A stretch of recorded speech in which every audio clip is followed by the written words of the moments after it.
دیارە ئێمە وەکو پارێزگا وەکو جێگەی پارێزگا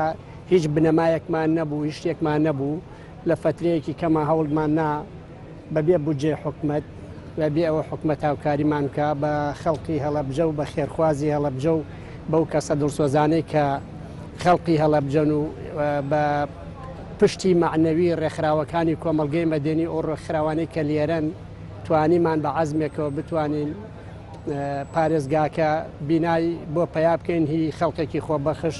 و بیناکە بتوانین تەسیسی بکەن و بێ بە جێگەی سوکنامان. کەواتە هێشتا فەرمانگەکە بێبینایە؟ بەڵێ بێبینایە، بەڵام ئەوەی کە تۆ مادیەن حسێبی بکەی بڵێ هەڵەبجە ئەو نوقسانیانەی کە جەناب و باسێکرد لە پێشەکیەکە وایە، بەڵام لە ناحەی معنەویەوە هەڵەبجە پارێزگایە، لە ناحەی یاسایی و لە ناحەی ئەوەی کە بنەمایەک بێ بۆ پارێزگا بنەماکانیشی هەیە و خەڵقیشی هەیە و خەڵقی ئەوەی شەیە کە بتوانێت ئەم پارێزگایە بچێ بەڕێگاوە. ئێمەش چاوەڕێی کاتەکەین، بەڵام چاوەڕێی کاتەکەی نەک بەوە دەسەوسان وەسابین. ئێمە ئیشمان کردووە لەسەرەوەی پارێزگاکە دروست ببێ، پارێزگاکە لە بیدایەتایەتی لە بناغی ئەوڵایەتی لە هەیکەلی تەنزیمی،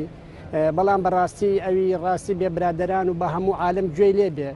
حکومەتی هەرێمی کوردستان لەسەرەوە هەتا خوارەوە یەک کەس نییە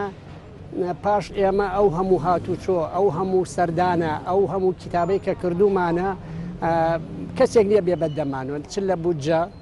چ لە هاوکاری هەر بپرسێتەوە کاکە چیەکەی چییە خۆیتەوە بیناو چۆن دروست کردووە، تۆ ڕێگە گرتووە، تۆ قاچاقی کردووە، حتا ئەمانە ئێمە کە بۆ ئێوەی باسە